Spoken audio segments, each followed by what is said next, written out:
Oh, marriage. Marriage.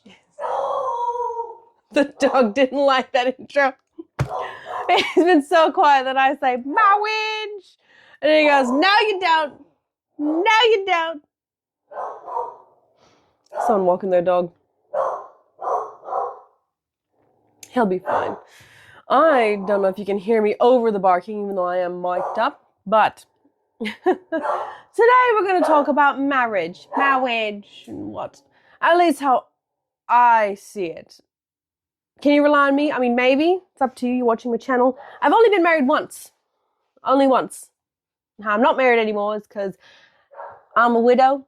Old husband died from cancer back in September 2018. Not fun. That bit certainly was not fun. But talking about marriage, and I think there's just some pointers out there for anyone who's interested in this that, yeah, you're going to have to look at this, really think about it, because marriage is not just about love. Marriage is a little bit more to it, despite what they advertise and sell at you and in romance books at the shops and this and that. Because, I mean, it is, I'm not going to downplay it, but it is a special occasion. It is a lot of fun, but it's more than just love. Initial attraction there, physical attraction and all that, that's all good. And love, it really, that's what you're going to have to rely on for most of it. Some of the things that they don't really talk about here with marriage is the sheer amount of documents you will have to go through. Once you're married, you sign everything. Whoever the celebrant is. Now, I'm going off Australia. Here in the USA, absolutely no idea. I was shocked when they're going, have to get a marriage license. And I went, why? In Australia, you can really get married away quite instantaneously if the marriage celebrant will have you. They'll say, yep, we can do it. Great. They usually have some steps beforehand, but you can get married. And it's after that, when it's all locked in, that's when the government goes, okay, let us know. Get married, you sign some documents, that certificate saying that you got married, that goes into the government office. The celebrant is responsible for that. They send it in, then you get an official marriage certificate. With that, from the girl's perspective, you can change your name. Now, here's the trick here. If you swap out your last names, that's fine. If you are a Puree as the maiden name, and then you married a Smith, if you want to swap it out, totally fine. That's done by showing the marriage certificate. What if you want to have a hyphenated name? Yes, that is okay with showing the marriage certificate. But what I did is I wanted to make my middle name longer. So I still kind of had my name, and I was literally adding his name to the end. My first name, middle name, last name, maiden last name, smushed together to make a two-named middle name instead of one, and then pop the new name on the end. That cannot be done.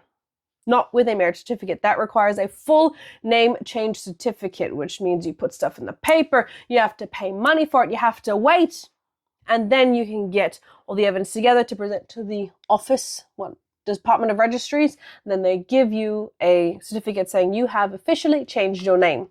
This is the document bit. You've got to go to the driver's license. You've got to go banks.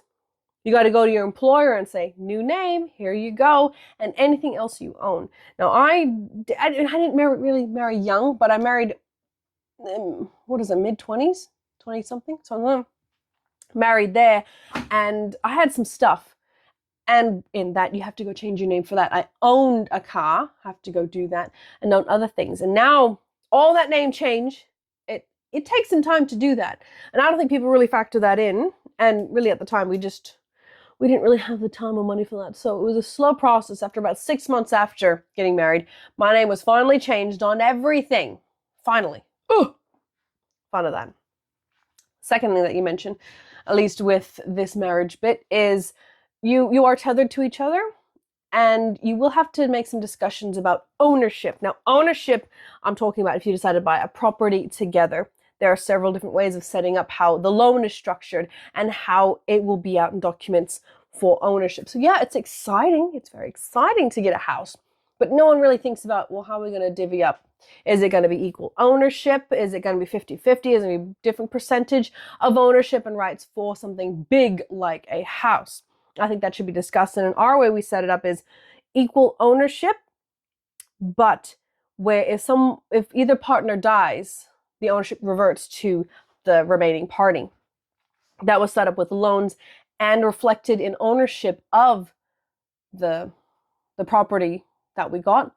And I thought that was an okay setup. But you have to discuss these things. It must be discussed really beforehand before going in. The other bit here is, if you are marrying a US citizen, you also have to think about the third party. No, not God. Close, kind of close to. You have to think about Uncle Sam. Uncle Sam is in your breakfast. If anyone marries a US citizen, Uncle Sam will go, oh, hello, because to retain a US citizenship, you have to report on your taxes and, well, therefore you keep your passport as well.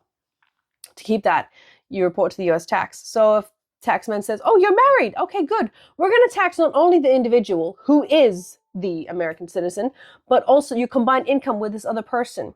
This other person doesn't get any rights, does not have any say in the USA, and yet the USA treats them both like a combined unit, which I thought was quite insulting. We're already getting taxed by the Australian government. Why have you got to know about his stuff as well and all of his accounts? He had his own business accounts as well. Then I went, the USA wants to know about this. We have to kind of report it or else I get in trouble. So we did, which I find a bit of a strange invasion of information, because just because I got married, the USA wants to know about all of my finances. And for the spouse that I married, there's no real benefit there. They don't get any benefit from being married to me. There's nothing there, but yet the USA wants to know about the information. I found that funny. People, I think, have mentioned the green card, but I went, it's the whole process, as I'm finding out with my mom. And to get the green card, you have to pay money. You have to think of a whole reason to live in the USA, which, fair enough. They want to make sure good reason for that to come to the USA and work, as do many other countries like Australia. So marriage, it's more than just love. If there is any pre-marriage counseling, I recommend that. I know I had to go through that before I got married to my husband. Even if I did get married again, I'd probably say, let's do that, because it had some interesting topics, not just about the finances. No Uncle Sam, because this was, again, directed in Australia. Thinking about, how about this? They had options about how finances are run, how, if you have any children, how important it is for either parent to bring in the kids to church or not. Just have the discussion in the open. One I thought was very good, and I quite like sharing because it is a fun bit. There was one question number 7, that had asked each one of us. We did them separately. It asked each one of us. They said, "Are you attracted to members of the same sex?" And I went, "Oh, this is an interesting question." And I had never thought about asking that for my old hubby. I went, I know my answer. Ticked it. And if we both answered the same, then it would not be discussed. If it was different, then it'd be discussed in therapy afterwards. I went, oh, and the rule was you're not supposed to talk about it afterwards, but of course we did. Got in the car after filling that out, and I remember going, hey, babe, did you see number 7? He goes, yep, I saw it, and nope, I just like ladies. And I went, oh, good. It's good just to make sure. I don't know if they had those questions over here in the USA. So a marriage, yes, it is fun. Yes, it is exciting. Yes, it is somewhat stressful to do. And it is lovely. But marriage, remember, folks, it's more than just love. Well, thank you for watching. And until next time, have fun. Fun.